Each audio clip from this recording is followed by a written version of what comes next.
Bem, senhoras e senhores, boa tarde. Dando prosseguimento à programação, nós teremos a palestra As Profissões e as Perspectivas do Trabalho. Convidamos para compor a mesa os senhores coordenadores.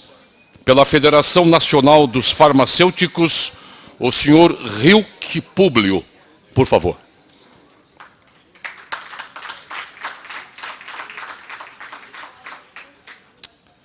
Em nome da Federação Nacional dos Médicos, o senhor Clóvis Cavalcante.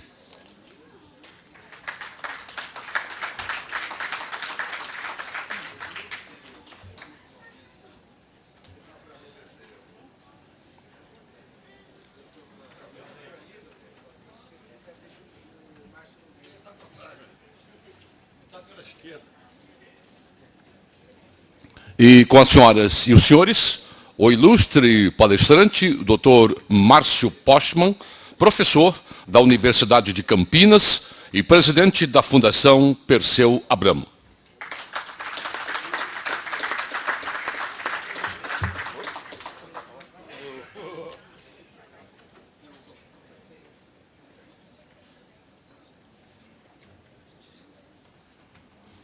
A palavra da Federação Nacional dos Farmacêuticos, Rilke Públio. Muito bem, boa tarde a todos e a todas. Queria rapidamente já convocar os senhores para a nossa palestra da atividade da tarde, já informando que o professor Márcio Postman já tinha informado de um compromisso, ele vai precisar sair daqui às 15h30, não é isso, professor? Então, portanto, a ideia nossa é que façamos aí meia hora de exposição do professor e depois abrimos ao debate de forma bem objetiva, naqueles 2 minutos da mesma proposição da mesa de manhã. Muito bem, eu passo a palavra ao colega da Finanças, que quer fazer alguma observação, depois passamos para o professor. Obrigado. Boa tarde. Só parabenizar mais uma vez a CNTU, nosso vice-presidente, por mais essa iniciativa. Vamos tentar lutar nesses 10 anos para mudar alguma coisa no nosso país. Mesmo com o pessimismo operante, mesmo com tudo contra nós, mas nós vamos remover as barreiras. Dê-me uma alavanca e movimentarei o universo. E assim iremos fazer. Professor, a honra é toda sua.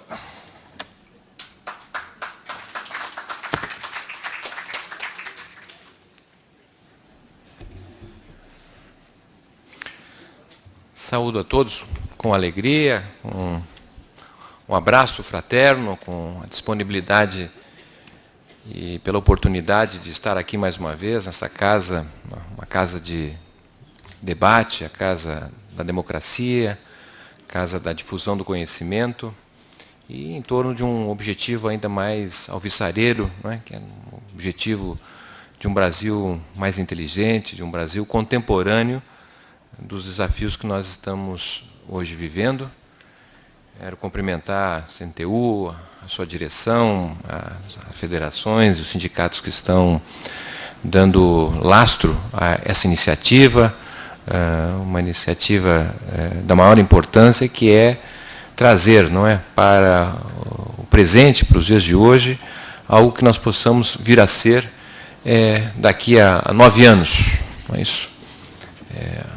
Infelizmente, essa perspectiva do futuro se fala muito, mas, de certa maneira, a gente não consegue ver de forma concreta dentro daquilo que o planejamento nos ajuda a reorganizar melhor as nossas possibilidades. E eu entendo que nós estamos vivendo um momento singular na história do Brasil, especialmente pelas oportunidades, pelas convergências que o Brasil vem tendo, né? Mas também não quero deixar de lembrar um brasileiro ilustre, Celso Furtado, que dizia que o Brasil é o país das oportunidades, né, perdidas. Esperamos que não sejam essas oportunidades perdidas, pelo menos para as nossas gerações que estão aqui, não é isso? Mas o tema que nos estimula hoje é tratar um pouquinho a respeito das profissões, um diálogo das profissões e o futuro. E eu entendo que tratar das profissões é algo que nós precisamos considerar duas determinações importantes, não é? Primeiro, no que diz respeito à determinação do emprego geral no capitalismo, que é dado pelo nível de atividade, não é? Como os economistas falam, a demanda agregada depende do consumo, depende do investimento, depende da relação do Brasil com o exterior, ou seja, o saldo comercial. Se nós temos um déficit na balança comercial, significa que sai mais dinheiro do Brasil do que entra. Não é? Se nós temos um crescimento puxado pelo consumo, ele é importante, mas o crescimento dado pelo consumo ele é sempre muito limitado em função da capacidade ociosa existente na atividade econômica. Portanto, a chave do emprego é, inegavelmente, o investimento, porque o investimento é que permite a ampliação da capacidade produtiva e, de maneira geral, a ampliação da capacidade produtiva, ela utiliza as técnicas, as formas de organização da produção e do trabalho mais avançadas, mais inovadoras, e é justamente isso que faz com que os empregos abertos sejam empregos que exigem uma mão de obra muito mais qualificada, e mão de obra mais qualificada associada a empregos mais complexos resulta em salários maiores, né? Do contrário, nós tivemos, nos anos 90, por exemplo, uma disputa muito grande na contratação por pessoas com mais escolaridade, mas era um momento dos anos 90 em que o Brasil crescia muito pouco, convivia com muito desemprego, e as exigências pela qualificação eram exigências mais para organizar a fila, porque colocar uma placa que a empresa precisava contratar significava milhares de pessoas disputando aquele emprego. E para a empresa era um custo selecionar entre muitos, poucos.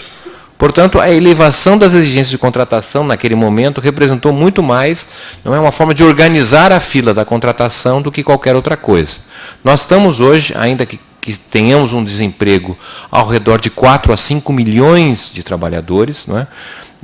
Muito distante, evidentemente, do que era o Brasil de 10 anos atrás, quando chegou a ter quase 15% da sua mão de obra desempregada, uma coisa em torno de 11 milhões de brasileiros estavam sem emprego. Então, reduzimos, temos hoje um desemprego também de difícil resolução, porque é um desemprego que foi gerado nos anos 90 pela juventude que chegou ao mercado de trabalho e não teve oportunidade de desempenhar o seu emprego. Então, é um conjunto de pessoas que não tiveram a disciplina do trabalho, não tiveram a experiência do trabalho, de tal forma que não é algo simples de se resolver, mesmo havendo emprego, de tal forma que gera, em determinados setores e determinadas localidades, não é, sinais de escassez de mão de obra, e que, de certa maneira, sinaliza o quanto nós precisamos pensar o Brasil para os próximos anos, porque, a nosso modo de ver, estamos entrando numa fase excepcional para o mundo do trabalho. Porque quando nós combinamos a demografia com as possibilidades de expansão do Brasil, nós poderemos entrar numa fase comparável ao que foi a Europa e mesmo os Estados Unidos no segundo pós-guerra, nos anos 50, nos anos 60, em que a economia crescia rapidamente e os Estados Unidos e a União Europeia hoje, naquele momento, viviam uma fase de transição demográfica, uma fase que a população economicamente ativa crescia pouco e o emprego crescia muito. Então, o resultado era uma reduzida oferta de mão de obra para empregos em expansão. Daqui até 2030, passando 2022, nós teremos um momento de completar a nossa transição demográfica, porque nós estamos saindo de uma situação em que vem caindo rapidamente a taxa de fecundidade. As mulheres vêm tendo cada vez menos filhos, né?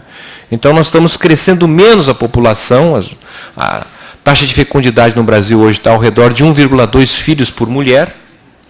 Então, nós vamos ter cada vez menos pessoas entrando no mercado de trabalho e, olhando a trajetória de crescimento do país, nós possamos, então, ter uma condição muito favorável para os sindicatos negociarem salários. O que eu quero dizer com isso é que ao longo desta década e a próxima década, será um momento, não é, em que os sindicatos terão melhores condições para negociar, o que nós o que nos permitirá, talvez, não é, fazer com que as negociações venham acompanhadas não apenas da inflação, mas da produtividade, o que daria uma situação muito parecida com aquela que verificamos na Europa e nos Estados Unidos no pós-guerra, em que os salários cresceram, a sua participação no PIB, não é, e de fato, gerou uma situação de desigualdade muito baixa nos países europeus e até mesmo nos Estados Unidos, que é uma economia desigual. Agora, isso tudo é possível, está no campo das possibilidades, não é? Mas vai depender também de outras modalidades. A pressão por abrir o mercado de trabalho só está começando.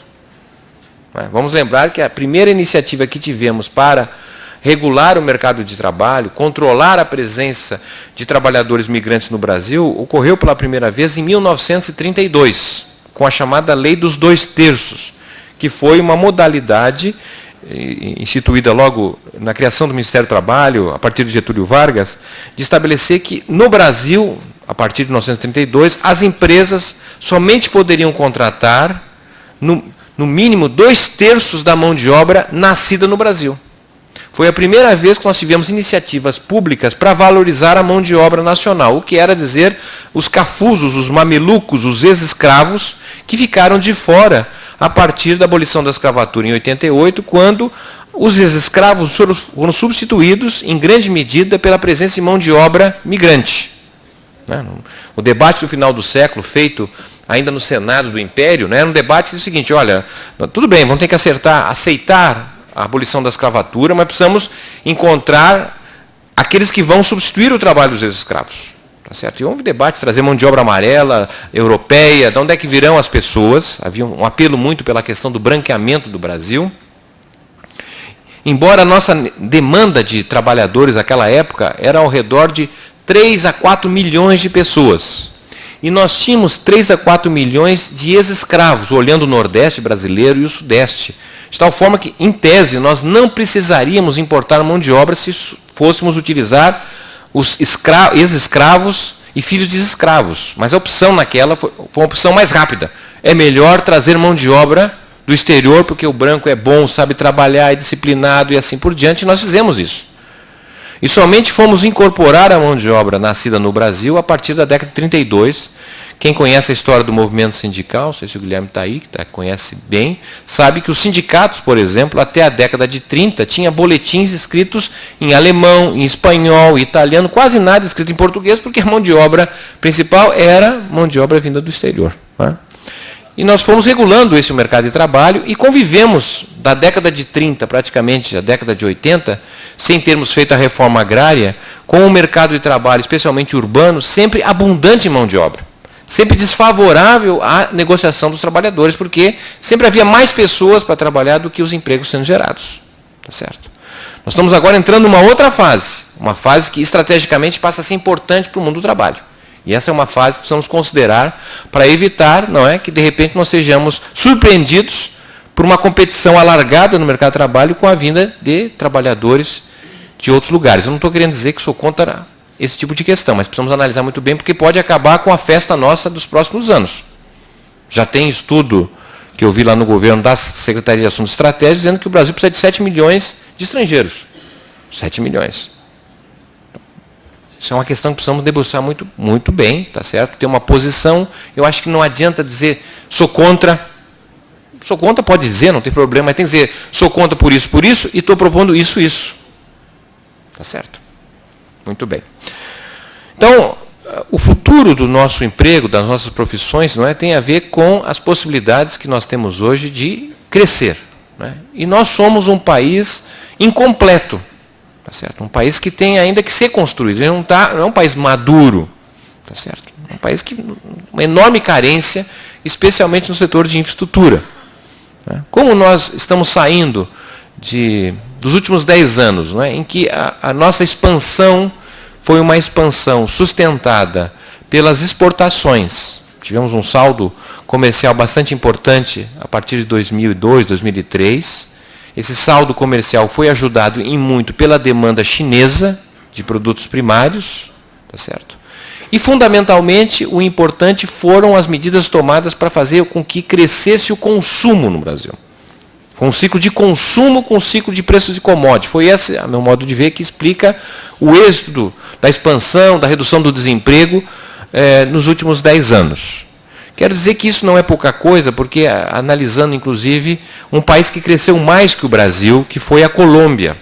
A Colômbia cresceu mais que o Brasil, cresceu puxada por preços de produtos internacionais, como o Brasil, nas commodities, e o resultado, do ponto de vista do dinamismo interno, foi muito ruim do ponto de vista dos trabalhadores, em termos de emprego gerado, em termos de distribuição de renda. Então, o crescimento é importante, mas não é suficiente, depende de como ele é feito. E esse ciclo de expansão foi um ciclo de expansão, bens de consumo durável, praticamente, associado à expansão da renda da base da pirâmide social com o endividamento das famílias com o aumento do crédito. Então, isso deu um ciclo de expansão muito positivo. Nos últimos 10 anos foram gerados cerca de 22 milhões de postos de trabalhos, na sua maior parte, de até 2 salários mínimos.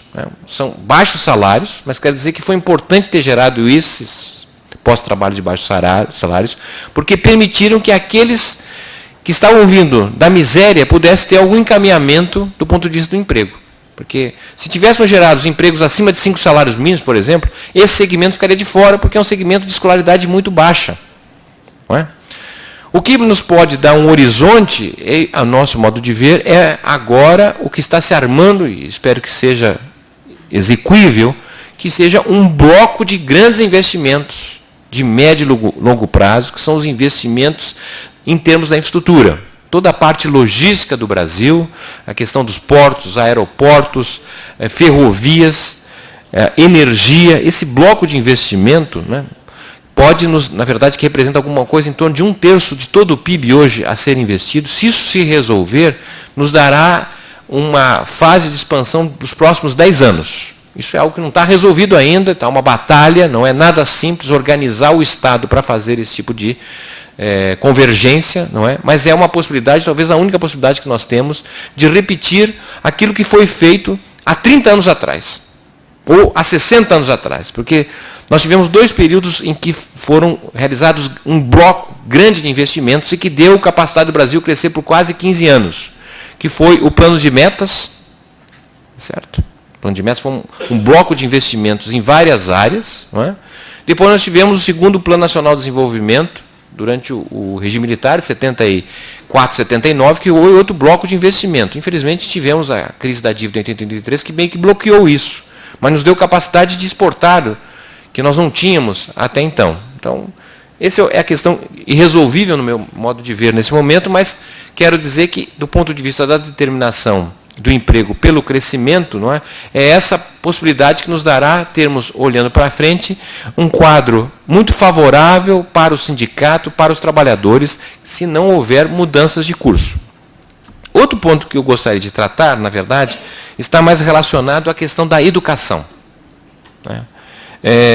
E aqui gostaria de fazer uma reflexão a respeito dos limites da educação que nós temos hoje, porque, a meu modo de ver, é uma educação que foi pensada, que foi organizada por gente que não vive mais, tá certo? Ou seja, nós estamos hoje muito prisioneiros dos que já morreram. Não é? Isso não é nenhum problema, na medida em que aquilo que os que já morreram pensavam se mantivesse do ponto de vista da realidade. Então, o modelo de educação que nós temos hoje é um modelo de educação dado o projeto de sociedade urbano-industrial. O que eu quero dizer com isso de forma simplificada? Ou seja, era um projeto de educação concentrado no tempo de vida das pessoas. É um projeto de educação voltado, não é, para 8 ou 16 anos de estudo. Certo? Por quê? Porque a ideia, a concepção da educação na sociedade urbana industrial é uma concepção de educação por estoque. Tá certo? Em que o indivíduo aprende num determinado momento e essa aprendizagem daquele momento lhe dará condições de exercer a sua vida laboral ao longo de sua vida. Apenas e tão somente por um conhecimento acumulado num determinado momento de sua vida. E esse momento do acúmulo do conhecimento é justamente na fase infanto-juvenil. Então, nessa sociedade urbana-industrial, a educação era necessária, mas por escala. Para aqueles que iriam trabalhar, né, nos pós-trabalhos mais simples, básicos da sociedade, era necessário 8 anos de educação. Então, o ensino fundamental seria fundamental seria básico para quem ingressava aos 7 anos de idade até os 14. Ele teria o conhecimento das operações básicas, o conhecimento da língua pátria e alguns elementos de sociabilidade. Elementos esses que haviam sido perdidos pela forma com que se constituiu a família na sociedade urbana industrial. 2 adultos e 2 ou 3 crianças. E cada vez mais afastados das famílias que viviam em comunidade na sociedade agrária. Então, estudar era algo para crianças, adolescentes e alguns jovens. A maior parte, 70% dos empregos eram pós-trabalho simples. E, portanto, o ensino fundamental, estudar 8 anos da vida, estaria suficiente. A segunda escala, para alguma coisa em torno de 25% a 20% das pessoas, estava relacionado aos pós-trabalhos intermediários. E, portanto, estudar de 11 anos durante a sua vida, entre os 6 ou 7 anos de idade até os 15, 16 anos de idade, seria suficiente. Portanto, 11 anos de estudo seria mais do que suficiente para permitir a aprendizagem acumulada no tempo para exercer atividades técnicas, não é? Administrativas, funções intermediárias, vamos dizer assim, na hierarquia social. E, por fim, sobrariam entre 5% a 8% da população que deveria estudar um pouco mais, deveria estudar 16 anos na sua vida, seriam aqueles que chegariam ao ensino superior, ao teto da aprendizagem, permanecendo 16 anos estudando, teriam condições de exercer as atividades de especialistas. Os especialistas na saúde, na economia, na engenharia. Tá certo? Então, o objetivo dessa sociedade era um objetivo que colocava a educação como estratégica apenas e tão somente como o ritual de passagem para a vida laboral.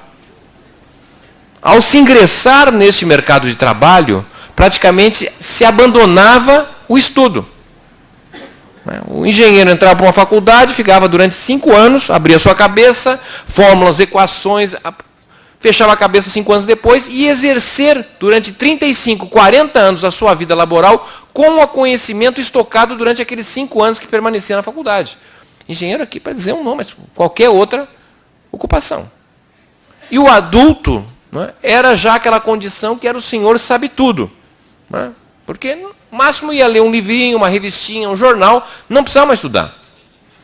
Até mesmo quando se via alguém estudando, alguém na faculdade, mas para que está estudando? Porque já se aposentou, não é isso? A ideia da educação como um fim em si mesmo para o trabalho. Certo? Estou dizendo isso porque nós precisamos considerar hoje o que nós estamos vendo no mercado de trabalho. No mercado de trabalho hoje é cada vez mais visível o desaparecimento, a escassez das carreiras. No passado, o cidadão se formava no ensino médio, na escola técnica ou na universidade, ele ingressava no mercado de trabalho e ia exercer aquela atividade por 30, 35 anos da sua vida. Era uma carreira. Tá certo? Na sociedade urbana industrial, nós tínhamos, digamos assim, 3 estágios. O primeiro estágio é quando você é inativo na condição de criança, adolescente ou jovem que chegava à universidade, quando você não trabalha, você é inativo, você está ali para estudar. Depois nós temos uma segunda etapa, que é uma etapa que você trabalha, por 30, 35 anos, dependendo do homem ou mulher, exercendo uma atividade que do começo ao final da sua vida vai ser em geral aquela atividade. E depois de completado 30, 35 anos de idade, você encerra e entra numa terceira e última fase, que é a fase da inatividade remunerada. Você recebe uma remuneração na forma de aposentadoria, para viver sem trabalhar. E aí acabou o ciclo da vida. Ora, isso não está sendo mais uma verdade. Por que eu estou dizendo isso? Porque, em primeiro lugar, o que nós estamos olhando, as trajetórias dentro do mercado de trabalho, e nós estamos verificando cada vez mais o enfraquecimento das carreiras. Começa que os jovens vão tendo várias experiências até identificar uma que lhe dê interesse, vontade, criatividade para se manter nela. E não necessariamente pela carteira assinada. O que eu quero chamar a atenção é que nós estamos diante de carreiras fluidas que exigirão cada vez mais um conhecimento ao longo da vida. Isso implica dizer que aquela ideia de que as pessoas nasceram para gastar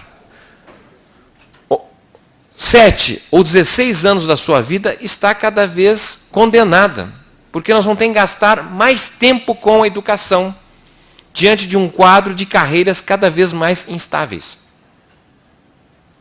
Segundo elemento a ser considerado, não é, é que, dada a complexidade do mercado de trabalho, que é fundamentalmente um mercado de trabalho de serviços, de trabalho imaterial, porque esse trabalho de serviços não gera algo concreto, palpável e tangível. É um trabalho que depende muito do conhecimento. Esse novo trabalho, não é, é um trabalho cada vez mais associado a tecnologias de comunicação, tecnologias de informação. É cada vez mais o telefone celular, a internet, o iPad, o iPod e outras novas tecnologias que vão sendo cada vez mais incorporadas na nossa vida. Essas novas tecnologias permitem a gente realizar o trabalho em qualquer lugar, no local específico ou outro lugar, porque ele não existe um lugar determinado para a sua realização. Tá certo? Os serviços, o trabalho imaterial, ele pode ser realizado em distintos lugares, porque é um trabalho de criatividade, é um trabalho mental na maior parte das vezes. Por que eu estou dizendo, chamando a atenção para isso? Porque esse é um trabalho que exige cada vez mais conhecimento. Tá certo? E não é um conhecimento apenas, então, somente para o trabalho, mas é um conhecimento que se acumula com a vida. Guardada a devida proporção, nós estamos voltando ao que era a relação do trabalho com a vida da sociedade agrária. Foi a sociedade urbana industrial que separou o tempo de trabalho do tempo de não trabalho. Vamos imaginar, há 100 e poucos anos atrás, né, quando o que organizava a vida era a vida rural, era o trabalho no campo, na agricultura, na pecuária. Não é? Não havia escola. Como é que era passado a aprendizagem? A criança, aos 4, 5, 6 anos de idade, já estava em casa ajudando a mãe, ajudando a ordenhar uma vaca, a capinar no quintal, ou mesmo numa lavoura. Já ia muito cedo para o trabalho. E essa aprendizagem era feita com a mãe, com o pai ou com a comunidade que trabalhavam, portanto os valores, a disciplina, a sociabilidade eram feitas de forma simultânea. E se combinava a aprendizagem com o trabalho, com o descanso, com a vida em comunidade. Com o trabalho urbano industrial, com as pessoas morando na cidade, indo trabalhar nas fábricas, nos departamentos, porque nós estamos falando de uma cidade que mais ou menos separa onde se mora, onde se trabalha, onde se estuda. Esse espaço dividido assim permitiu que nós organizássemos o trabalho em locais determinados. Então, para trabalhar numa fábrica, tem que estar num lugar fechado. Para trabalhar na construção civil, tem que estar num canteiro de obra. Certo? Então, essa forma de organização do trabalho definiu que só é trabalho aquilo que é exercido naquele local. O tempo que eu gasto da minha casa para o local específico de trabalho não é considerado trabalho. Tá certo? Hoje, nós analisando, né, essa divisão entre tempo de trabalho e tempo de não trabalho, quando eu saio do local de trabalho, eu vivo o tempo do não trabalho. E esse tempo de não trabalho é o tempo de meu divertimento, é o tempo que eu estudo. Então, há uma apartação, uma separação entre trabalho, estudo, trabalho e sociabilidade, trabalho e vida. Nessa sociedade de serviços, isso não está tão assim claro. Está sendo cada vez mais borrado. É preciso misturar o trabalho com o estudo com o trabalho, se combinar isso. A visão dual de que primeiro se formava em termos teóricos, abstrato, para depois exercer na prática, isso está cada vez mais complicado de ser exercido na prática em função dessa realidade do mercado de trabalho em que ganha proeminência os pós-trabalho de serviços. Então, é nesse sentido, né, que entendo que nós precisamos repensar o projeto de educação que nós temos, porque nós estamos diante de um outro tipo de organização social. Não é mais uma sociedade industrial, embora a indústria seja estratégica, não estou menosprezando, mas a indústria tende a cada vez ocupar menos mão de obra. O conjunto das outras ocupações que depende da indústria tem uma outra dinâmica. Nós estamos falando cada vez mais pelo reconhecimento de que o ensino superior, que antes era considerado o teto, passa a ser o piso. Nós estamos falando de uma sociedade que pressuporá ter todos o ensino superior. E ao longo da vida ele vai continuando a estudar, porque as trajetórias ocupacionais são cada vez mais tortuosas. Não há garantia de que se você entrar hoje num tipo de emprego, você vai sair só depois de 35 anos de trabalho. As coisas estão muito mais fluidas. Então, repensar a escola significa reconhecer que o modelo que nós temos hoje é muito limitado. O modelo de ensino superior é um modelo extremamente organizado para a sociedade do passado. A ideia que nós tínhamos de universidade, ou seja, a ideia da unidade na diversidade, se esfarelou. O que nós temos é o reino das especializações. O especialista é aquele que sabe cada vez mais de menos. Tá certo? Cada vez mais de coisa nenhuma num mundo de tantas complexidades. Como reconstituir esta unidade na diversidade? Veja, eu não estou sendo contra a especialização, mas eu estou querendo chamar a atenção que se nós não tivermos uma visão holística, tá certo? Eu mesmo nem vou entrar na seara da medicina, mas imagina um médico que é especialista somente no olho direito, nem sei se isso é possível, não é? Que não conhece nada do olho esquerdo, mas ele tem que ter uma visão holística do ser humano. Certo. Mas é um economista que só aumenta ou abaixa a taxa de juros. Você precisa ver que implicações tem a taxa de juros no consumo das pessoas, no emprego. Essa visão mais ampla nós estamos perdendo. A capacidade da abstração, porque também as tecnologias de informação é uma coisa muito objetiva e concreta, que nos retira a capacidade de pensar, de refletir. Como fazer, na verdade, do processo educacional alguma coisa criativa, estimulante, porque também, né, todos nós aqui temos filhos, tá certo? Sabemos de que a escola hoje está cada vez mais pouco atrativa, porque tem uma série de outras possibilidades mais criativas de aprendizagem. Então, a meu modo de ver, esse é um grande desafio que nós temos pela frente, é repensar o modelo de educação que nós queremos, especialmente pelo reconhecimento que não pode ser somente uma educação para o trabalho, uma visão funcionalista da educação. Porque também estamos diante de uma mudança, não apenas na demografia, que chamamos a atenção anteriormente, mas também para a mudança na estrutura das famílias, os arranjos familiares. As famílias hoje são famílias muito distintas do passado recente, são famílias monoparentais, famílias de um adulto e uma criança, famílias em que um homem tem filhos com diferentes mulheres, mulheres têm filhos de diferentes homens, sem nenhuma análise valorativa, mas é uma descrição de como é que se conformam as famílias hoje no Brasil. Famílias em que não têm mais tempo para o almoço junto, o jantar junto. No final de semana, alguns anos atrás, havia aquele almoço em família, com o sogro, com a sogra. Nem sei se isso era muito bom, mas era um espaço, não é, de diálogo. Um falava, o resto tudo ouvia, pensava. Nós estamos perdendo isso. Não tem mais esse diálogo em família. É muito comum, não é? Hoje, alguém que você goste, você pelo telefone ou pelo SMS, eu te amo. É bom dizer isso, ouvir isso, mas dizer assim, pelo telefone, a gente que viaja muito sabe que as pessoas, onde é que você vê as pessoas falando no telefone, você fica até meio estranhando, né? As pessoas ficam falando no telefone em diferentes lugares, não é isso? Fala com a boca mesmo, né? Fala com a boca, mas no espaço, nos lugares, eu estou dizendo que é diferenciado. A gente não sabe, você está dizendo eu te amo, não sei o que a outra pessoa está fazendo, não está vendo? Então dizer eu te amo para quem você gosta, olhando para a pessoa, é muito diferente, tá certo? De você fazer pelo telefone para o SMS. Não há mais tempo hoje para ouvir o sonho do filho. Escreve uma mensagem aí. Então, é uma sociedade com dificuldade de sociabilidade. A gente entra para dentro do computador, fica 5, 6, 7 horas ali, não tem nem esquece até de ir no banheiro, fala com qualquer um, em qualquer lugar do mundo, e não tem tempo para falar com a companheira, com o filho, com o companheiro. Então, uma sociedade com estranhamento muito grande. Tem um valor inegável que é a individualidade como uma emancipação, com os valores individuais. Isso é muito importante. Mas, ao mesmo tempo, isso pode gerar, na verdade, uma sociedade sem diálogo. A expressão do que eu quero falar são os shopping centers, que são os lugares hoje de convivência.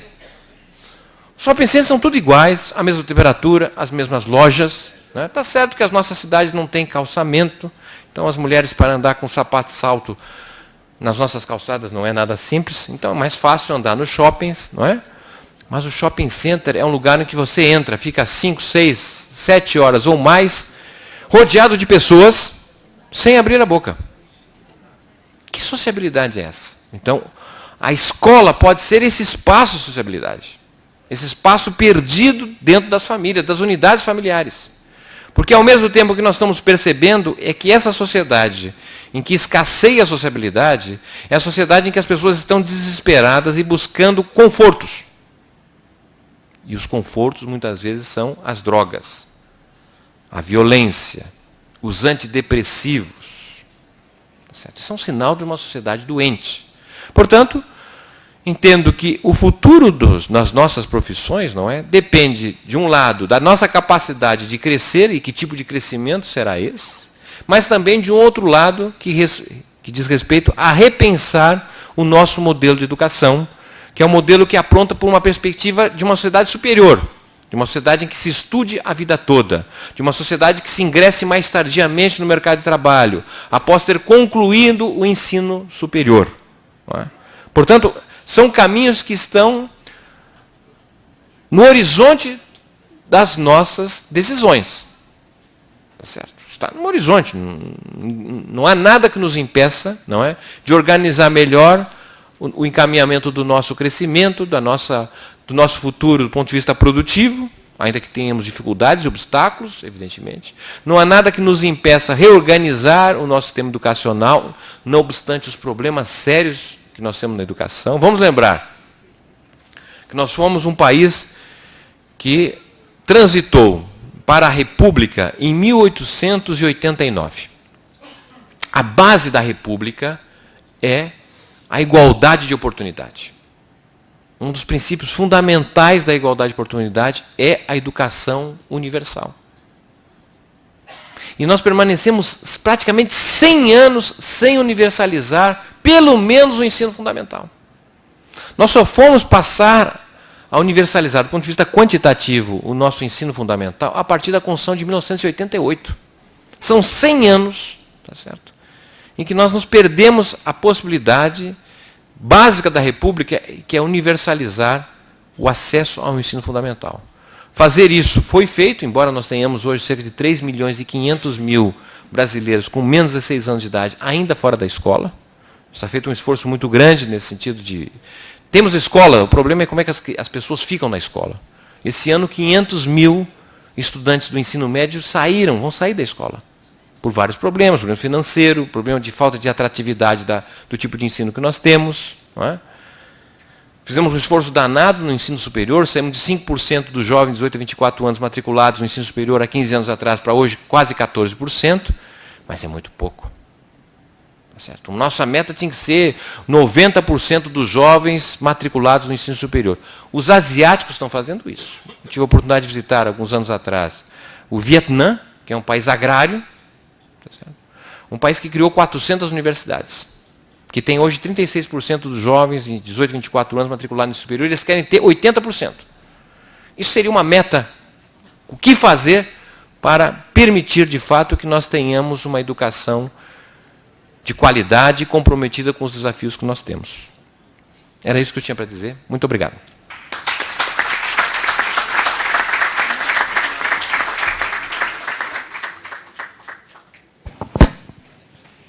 Muito bem, então. Isso. Obrigado, professor Márcio. Nós vamos ser, então, um pouco rigorosos aqui em relação ao horário, né, colega? Vamos abrir para uma única rodada de perguntas. O nosso presidente está olhando para mim aqui, falando, única rodada de perguntas com 5 pessoas. Então, 5 perguntas, 2 minutos, por favor, e depois a gente retorna ao professor. Tá certo? Muito bem.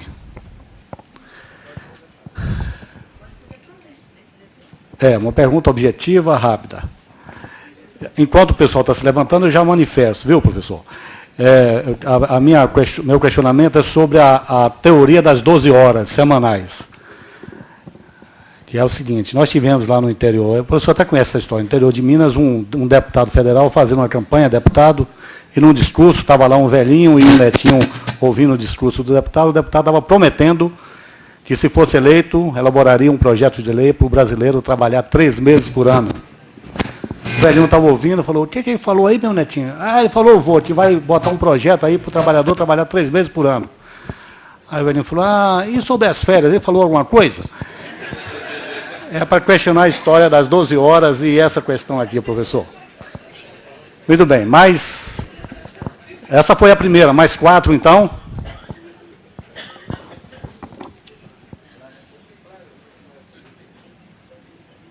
Observações? Teses em 2 minutos, se possível. Vamos lá. Murilo? Posso? Por favor. O que nós estamos vendo é que o Márcio, se me permite, professor Márcio Postman chamá-lo, o Márcio, com a sua fala, ele já aborda tudo e todos nós ficamos absolutamente de boca aberta com a sua explanação. De fato, é para nós muito importante a presença, a palestra do Márcio Postman aqui, que sempre atende aos nossos pedidos, aos nossos convites. Eu queria, Márcio, que você pudesse falar rapidamente o que você acha, eu sei que o tema, nós estamos falando do tema de educação, mas o que você acha desse ingresso de profissionais de fora para o Brasil e de que forma que você enxerga isso? Por favor. Pois não, Marta, por favor. Eu li recentemente um texto seu, de 2010, que você fala dessa... Microfone. Eu li um texto seu de 2010, já na Fundação Perseu Abramo, que você faz uma análise do Brasil nos últimos anos, que você fala da expansão da educação, não só dentro da universidade, os sindicatos com essa função, as entidades da sociedade civil. A gente vê, por exemplo, pelo menos na França, não sei em outros países, aparecimento de muitas universidades populares, não com essa função de formar para o trabalho, mas formar para a cidadania, para a cultura, desejos, vontades de transformação social, que eles vão encontrar, por exemplo, nas universidades populares, que é um recurso muito antigo, lá do século XVIII, que está renascendo. Queria que você fala muito pouquinho nisso. Inclusive, você fala dos sindicatos como também entidades formadoras, né? Eu achei isso muito interessante e gostaria de explorar um pouco essa linha. A Gilda, lá atrás, tinha pedido também? Não? Ok? Então, tem mais uma colega ali atrás que levantou a mão. Depois nós retomamos para o professor, então. Então são mais 2. Depois também a Cecília. Márcio Alvarenga, de Campinas. Márcio, é o seguinte, ainda com respeito às pessoas que vêm procurar emprego no Brasil de fora, nós temos os casos aí dos haitianos, né? Que estão ingressando através do Acre, eu vejo como um pequeno problema perto da quantidade de pessoas dos países limítrofes aqui ao Brasil e dos asiáticos também, que estão entrando assim, sem que nós tenhamos nenhum controle disso. Porque dia a dia, você que é de Campinas, você vê que cada esquina está surgindo uma loja de um coreano, de um Vietcong, não se sabe de onde que vem. Mas isso está sendo no Brasil inteiro. E como é que está sendo isso? Eu estou vendo que vai atrapalhar, de certa forma, a nossa mão de obra também. São trabalhadores que, até certo ponto, não são qualificados e são irregulares. Eu gostaria que você falasse um pouquinho sobre isso também. Então, com a diretora Cecília, a gente encerra a fala, diretoras, por favor, Cecília. E tem um colega ali da Bahia também, que é o último. Boa tarde. Professor, eu queria só que o senhor esclarecesse a respeito dos professores em relação ao salário. Realmente eles ganham tão pouco e agora está havendo uma agressão muito grande dos alunos em cima dos professores. E o que é que a gente pode fazer? Porque, além de ganhar pouco, ainda ser agredido, isso fica difícil para o professor. Será que é isso que está falindo, está levando os professores a sair da sala de aula? Obrigado. Ok, o colega da Bahia é o último, por favor. Professor, sobre a questão da produtividade do trabalho, nós percebemos que houve uma aceleração muito grande. E hoje as centrais sindicais no Brasil estão lutando pelas 40 horas de jornadas semanais, mas não conseguiram ainda esse objetivo. Como é que o senhor vê com o avanço da tecnologia, que a produtividade no trabalho cresceu tanto? Como vê essa questão da jornada semanal de trabalho no Brasil? E a segunda é o seguinte, pela exposição que o senhor fez sobre essa questão do terceiro grau, na conquista do terceiro grau, como vê a criação de centenas de escolas técnicas a partir do governo Lula? Ok, obrigado. Devolvemos então a bola ao professor. Agradecer as perguntas e considerações e pedir desculpa, porque eu vou ter que ser bem telegráfico aqui para as respostas, por força do horário aqui, né? Bom, em relação ao tema da redução da jornada de trabalho, não é? Eu acredito que os argumentos hoje de defesa da redução do tempo de jornada de trabalho são pouco eficientes e quase nada empolgantes, tá certo? Porque, na verdade, nós estamos vivendo uma sociedade que tem um apelo muito grande para o consumo, e as tentativas que nós temos feito para reduzir jornada, de maneira geral, têm feito com que as pessoas aproveitem o tempo livre para trabalhar mais. Tá certo? A redução da jornada de 48 para 44 horas resultou na ampliação do número de horas extras. Tá certo? A redução da jornada para várias categorias, né, para jornada por turno, por exemplo, na segurança, né, 12 por 36, nas áreas de saúde, enfermagem, professores, etc. O que se percebeu é que, na verdade, essa redução da jornada não se converteu em aumento do tempo livre. Pelo contrário, as pessoas passaram a exercer mais uma outra função. Tem aqui o caso em São Paulo, na chamada lei delegada, não é? Que para os policiais militares, servidores estaduais, não é? Abre-se, concede-se à prefeitura pagar algo que já se sabe que são os bicos. Isso é muito comum, não é? Que dizem que os professores não têm carreira, mas têm correria, porque saem de um lugar para ir para o outro, estão sempre correndo. Então, isso é um reflexo, não é? Que mostra que nós precisamos repensar o tema da defesa da redução da jornada de trabalho, porque a redução da jornada, dado de um lado, não é? A crise da sociabilidade, eu com menos horas de trabalho, o que eu vou fazer? Porque o trabalho tem uma centralidade crescente, porque as outras formas, fora do trabalho, perderam dimensão do ponto de vista social. Tempo livre eu vou usar para quê? Vou ficar em casa olhando televisão? Numa casa pequena, não tenho diálogo com a minha família, não consigo ver os meus amigos, eu vou ter que ir no bar, tenho que ir no shopping. Ou seja, são alternativas que implicam mais dinheiro. E, portanto, então, a redução do tempo de trabalho, na maior parte das vezes, ele é difícil de ser realizado porque ele não ocorre. As pessoas reduzem o tempo de trabalho e, dizendo que precisam de mais remuneração, vão trabalhar mais.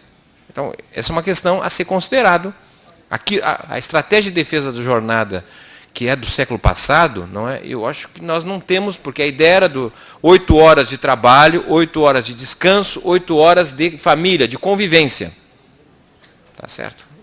E isso está se perdendo. Bom, Agora, há elementos de razão técnica, justifica nós trabalharmos mais do que 12 horas por semana no local de trabalho, está mais do que suficiente, porque nós estamos, pelo menos os trabalhadores de serviços com as nossas tecnologias de informação, trabalhando muito mais fora do local de trabalho. E esse trabalho fora do local de trabalho não é perceptível pelo próprio sindicato, nem mesmo pelo trabalhador, que muitas vezes, dado o grau de alienação, não é? Fica até feliz quando recebe um tablet, um telefone celular da empresa. Mal sabe ele que vai trabalhar mais. Tá certo? Então, há tecnicamente razões a justificar a questão da redução da jornada de trabalho. Eu acredito que esse debate sobre redução da jornada de trabalho deveria estar associado à questão da capacitação, da qualificação do estudo. Não é? E vejo que as grandes empresas, as corporações transnacionais já se deram conta que esse novo mundo do conhecimento, ou seja, nós estamos falando cada vez mais da gestão do conhecimento. E as instituições têm conhecimento acumulado. O sindicato tem conhecimento aqui, que ninguém tem, que é o conhecimento acumulado aqui. Esse conhecimento poderia ser muito bem organizado e virar aqui uma escola deste conhecimento. As empresas criaram as universidades corporativas e organizaram o conhecimento dentro da empresa e passam a formar os seus trabalhadores ao longo da vida em que eles são trabalhadores naquela empresa. A Petrobras é a 4ª ou 5ª maior empresa do mundo, mas ela compromete 400 milhões de reais na capacitação dos seus 55 mil trabalhadores por ano. O Banco do Brasil faz a mesma coisa, a Caixa Econômica, as grandes empresas fazem isso. Quem não faz são as pequenas. Então, o que eu quero chamar a atenção é que nessa sociedade que nós estamos falando aqui, é uma sociedade que cai por terra o monopólio da formação concedida, no caso, pela universidade. A universidade vai perder esse monopólio, porque a universidade não se transformou. A universidade tem uma ideia de formação de especialista estrito sensu, e nós estamos precisando de outro tipo de gestão do conhecimento, e por isso há um campo inegável para a organização do conhecimento e da difusão para além das estruturas tradicionais. Isso é um espaço que nós temos para construir nesse sentido, e eu não tenho dúvida que isso vai ganhar muita possibilidade com o passar do tempo. E outra questão aqui associada é em relação à questão da atração de mão de obra para cá. Eu quero dizer o seguinte, nós temos recebido muita mão de obra, mas nós estamos ao redor de 1 milhão e pouco de mil pessoas que ingressam no Brasil por ano, que nós não temos muito bem essa contabilidade fina, porque muita parte é de ingresso, mas também de saída ilegal de países limítrofes ao Brasil. E a gente não percebe isso. Tá certo? Gente que entra, gente que sai, mas isso não tem tido muito problema, porque isso, na verdade, diz respeito a ocupações mais simples, onde quase nós não temos organização. Não tem sindicato, tá certo? Então, esse ingresso vai se dando. O exemplo que deu lá de Campinas, mas isso é uma coisa visível em qualquer cidade, que você percebe, não é, a presença de mão de obra em postos de trabalhos mais simples. Então, dado a nossa baixa capacidade de regulação do mercado de trabalho, de controle nas áreas limítrofes, etc., isso vai ganhando dimensão. Agora, o que nós estamos aqui, o que foi trazido aqui para a mesa, é, na verdade, um ingresso em áreas específicas. Tá certo? Áreas profissionais. E o que vem à mente é a coisa da educação, dos médicos, mas isso vai ganhar dimensão em outras áreas. Esse é só o começo. Tá certo? Acho que não tenho acompanhado muito, mas à margem, tenho percebido que tem interessante os argumentos dos dois lados, não é? Mas me parece que nós precisamos olhar, os sindicatos brasileiros precisam olhar a questão, e aqui é uma questão para Centeu, olhar no médio e longo prazo, olhar o que significa isso. Nós precisamos ter uma visão de futuro aqui, uma visão de projeção, qual é o impacto do crescimento, quais vai ser as demandas por mão de obra, que áreas, aonde, não, etc. Porque senão nós vamos ter que fazer respostas pontuais. Ah, não, isso aqui eu sou contra, isso aqui eu sou a favor. Nós vamos ter uma visão do todo. Porque, do caso contrário, se ficarmos achando que é o problema dos médicos, é dos médicos, tá certo? Eu sou economista, não estou nem aí. Mas um pouco vai chegar nos economistas. Pode dar a impressão de que se trata apenas e tão somente de uma defesa corporativa. É claro, os médicos querem defender eles, não querem mais gente para competir, querem guardar o segmento só para eles, etc. pode dar essa interpretação. Portanto, acredito que é um momento, não é, de nós olharmos o todo. Tá certo? E ter uma proposta. Bom, então está faltando profissionais no interior do país. A questão é, por que os profissionais não vão para o interior? O Brasil tem uma política de serviços para o interior? Porque é o seguinte, você pode ganhar 5 mil, 6 mil, 10 mil. Até eu vi uma vez uma cidade querendo pagar 35 mil para trazer um médico. Não, tudo bem, mas o cara vai, o médico, olá, tudo bem? Ele vai salvar vidas de que maneira? Olhando as pessoas? Ele não é curandeiro, ele precisa de um equipamento, uma equipe. Qual é a condição para o exercício da sua atividade? 2, o profissional, né, de nível superior, ele vai para o interior, num lugar que não tem escola para os seus filhos. Não tem restaurante, não tem cinema. Porque não precisamos olhar, na verdade, uma política de serviços, porque é isso que faz com que grande parte dos profissionais fiquem nos grandes centros, porque é onde é que você tem serviços. O Brasil não tem pensado uma política de serviços, é uma interiorização dos serviços.